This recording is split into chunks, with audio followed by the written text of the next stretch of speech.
Hello guys, welcome to Pakistani Real Reaction. तो कैसे हैं आप सब? मेरा नाम है मुदस्सिर। मैं हूं Bashir. So guys, Prashant Dhawan sir का वीडियो है। वीडियो का टाइटल है Putin can bring India China closer, Chinese official media. तो भाई ऑफिशियल चाइना का मीडिया बोल रहा है इस टाइम कि प्यूटिन जो है उसके अंदर पावर है कि वो भारत और चाइना को दोस्त बना सकता है, मतलब एक दूसरे के करीब ला सकते हैं।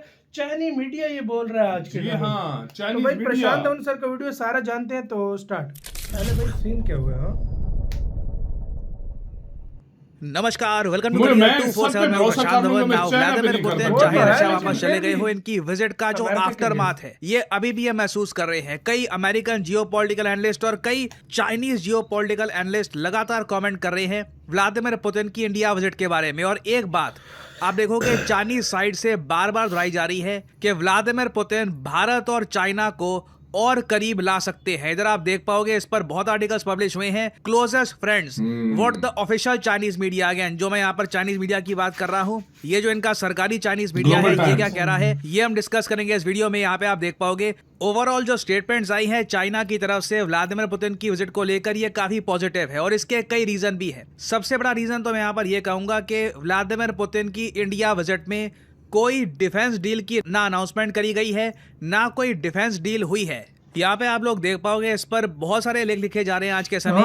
और इस बात को देखकर ना सिर्फ चाइना, यूएस भी काफी खुश है कि व्लादिमीर पुतिन भारत में आए। ना Su-57 सुखोई 57 की कोई डील हुई, ना S-400 मिसाइल डिफेंस सिस्टम के बारे में कोई ऑफिशियल स्टेटमेंट दी गई कि भारत और इनको खरीदेगा या कोई डील होने वाली है। इस पर obviously Russian geopolitical experts comment कर रहे हैं कि हाँ S-400 हो सकता है कि भारत और परचेज करेगा, या फिर इस पर डिस्कशंस काफी हो रही हैं कि इवन इंडिया S-500 परचेज कर सकता है फ्रॉम रशिया। कोई भी डील ग्राउंड लेवल पर कुछ भी नहीं मुड़ा। एक्चुअली डिफेंस डील के नाम पर कुछ हुआ ही नहीं इस पूरी विजिट में। इवन आप एक बात नोट करिएगा, जो रेलोस एग्रीमेंट के बारे में बात की जा रही थी जिसके अंदर रशिया यूज कर सकता है इंडिया के बेसिस, इसको भी कहीं पर मेंशन नहीं किया गया।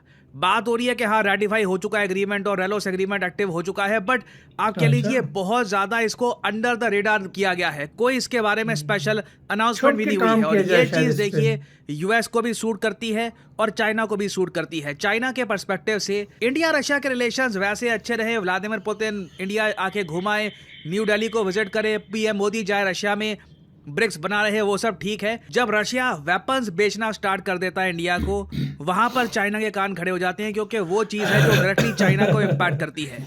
और सेम केस आप अगर देखोगे तो यूनाइटेड स्टेट्स ऑफ अमेरिका का भी है।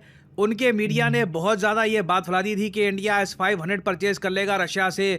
इस बार तो बहुत बड़ी कोई डील हो गई है। मुझे याद है एक तो अमेरिकन न्यूज आउटलेट ने ये भी न्यूज फैला दी कि इंडिया ने कोई अटैक न्यूक्लियर सबमरीन की डील कर दी है रशिया के साथ। वो भी फेक न्यूज थी, मैंने आपको बताया था। तो चाइना के पर्सपेक्टिव से आप अगर देखो तो जो इनके विदेश मंत्रालय के स्पोक्समैन हैं, इन्होंने अब सीधा एक चीज पर टारगेट कर लिया है कि ये मीटिंग हो गई, व्लादिमीर पुतिन पहुंच गए भारत में, यूक्रेन युद्ध के बाद पहली बार गए हैं भारत में, ये विजिट हो चुकी है।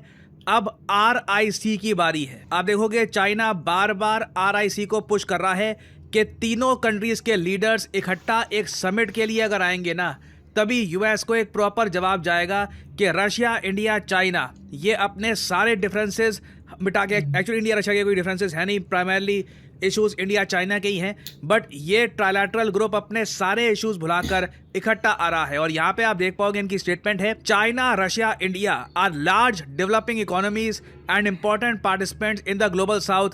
Maintaining good relations not only meets the interest of three countries but also contributes to peace, stability, prosperity in the region and around the world. तो चाइना अपनी तरफ से यहाँ पर ये कह रहा है कि RIC की मीटिंग करना सिर्फ इन तीन देशों के लिए इंपॉर्टेंट नहीं है, विश्व शांति के लिए इन तीनों देशों को इकट्ठा आना होगा और आपस में कोऑपरेशन बढ़ानी होगी ना। ये तो हमने बात करी है चाइना के रिएक्शन की। यूएस की तरफ से आप अगर देखोगे तो मोस्ट रिसेंटली ऐसे आर्टिकल्स पब्लिश किए गए हैं ब्लूमबर्ग में, यूएस मीडिया में, कि इंडिया की जो अनशेकेबल पार्टनरशिप थी रशिया के साथ, अब ये इट इज नाउ फ्रेइंग का मतलब होता है देखिए कोई चीज जो अब घिस रही है, पुरानी सी हो चुकी है, धीरे धीरे कमजोर सी हो रही है। सो यहाँ पे आप देख पाओगे ये जो आर्टिकल है बाद में इंडिया में भी बहुत पब्लिश किया गया, India's once unshakeable ties with Russia are fraying. ये बोलने का एक बड़ा रीजन यहाँ पर यही है, कोई डिफेंस डील नहीं हुई, व्लादिमीर पुतिन भारत में कई सालों बाद आए हैं और अभी भी यूएस को लगता नहीं है कि भारत, चाइना और रशिया मिलकर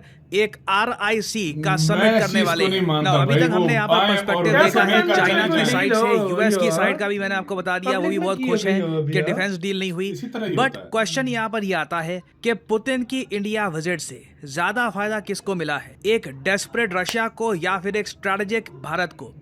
इसको लेकर यूक्रेन के एक बहुत ही फेमस जियोपॉलिटिकल थिंकर है, इन्होंने बहुत अच्छा अपना एक ओपिनियन शेयर किया रिसेंटली। यहाँ पे आप देख पाओगे, तारस इनका नाम है, और इन्होंने ये कहा है कि भारत ने लाल कारपेट बिछाकर व्लादिमीर पुतिन के लिए वेस्ट को एक मैसेज तो सेंड कर दिया, but at the same time India ये चाहता है कि यूएस से भी इन्वेस्टमेंट्स आती रहे। जैसे आपको पता है गूगल $15 बिलियन की इन्वेस्टमेंट कर रहा है भारत में, कई अमेरिकन कंपनीज इन्वेस्टमेंट कर रही हैं। अल्टीमेटली भारत समझता है, ये मैं यूक्रेन जियोपॉलिटिकल एनालिस्ट की मैं बात कर रहा हूँ, कि लॉन्ग टर्म बेनिफिट हमको ज्यादा यूएस से मिलेगा और रशिया को हम एक बार्गेनिंग चिप की तरह यूज कर सकते हैं कि अगर यूएस हम पे कड़ी शर्तें रख रहा है तो हम रशिया के साथ रिलेशंस कुछ हद तक इंप्रूव कर सकते हैं। एटलीस्ट ये पर्सपेक्टिव है यूक्रेन का। यहाँ पे आप देख पाओगे India cunningly use Vladimir Putin to achieve its objective. ये बात यहाँ पर ये कह रहे हैं क्योंकि यूक्रेनियंस भी इस विजिट को देख रहे थे। यूक्रेनियन पर्सपेक्टिव के हिसाब से आप अगर देखो तो इन लोगों को ये देखकर काफी अच्छा लग रहा है कि पुतिन भारत में आए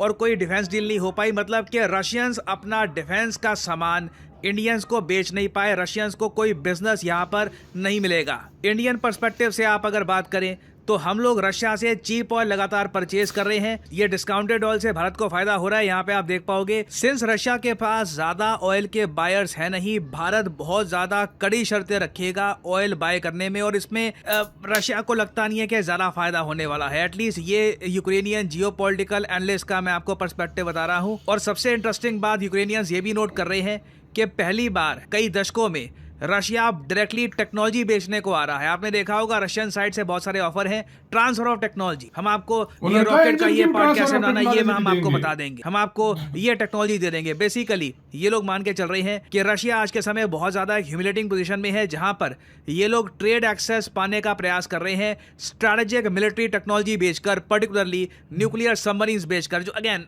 कोई ये इसकी डील वैसे हुई नहीं है, बट वेस्ट में ये बात काफी फैला दी गई है कि एक न्यूक्लियर डील हुई है भारत और रशिया के बीच में। सो ओवरऑल अगर मैं बात करूं वर्ल्ड पर्सपेक्टिव से, यूरोप काफी हद तक चुप है इस विजिट को लेकर, चाइना काफी खुश नजर आ रहा है, और यूएस भी काफी सेटिस्फाइड है ये देखकर कि इंडिया और रशिया ने कोई ग्राउंड ब्रेकिंग तो नहीं कर दिया व्लादिमीर पुतिन की विजिट में। सो इंडिया की स्ट्रेटेजी अभी के लिए क्लियर लग रही है, रशिया से चीप ऑयल परचेज करो, और होपफुली यूक्रेन और रशिया की जो जंग है जब ये खत्म हो जाएगी उसके बाद हम परहैप्स रशिया से और टाइप की डिफेंस डील्स कर पाएंगे। अभी के लिए देखना यहाँ पर ये होगा भारत को कि रशिया जो कह रहा है कि ये इंडिया से ज्यादा सामान परचेज करेंगे, क्योंकि इंडिया रशिया ट्रेड काफी हद तक फनी लगता है, हम बस रशिया से सामान खरीद ही रहे होते हैं, बेचते इनको बहुत कम है। रशियन ने रिसेंटली कहा है कि अब ये इंडिया से और सामान परचेज करेंगे, इनके पास रुपीज भी आप अगर देखो तो बिलियंस की संख्या में इकट्ठा हो चुके हैं, तो ऑब्वियसली ये इंडिया से सीमेंट या फिर फार्मास्यूटिकल्स बहुत सारी आइटम्स परचेज करना चाहेंगे।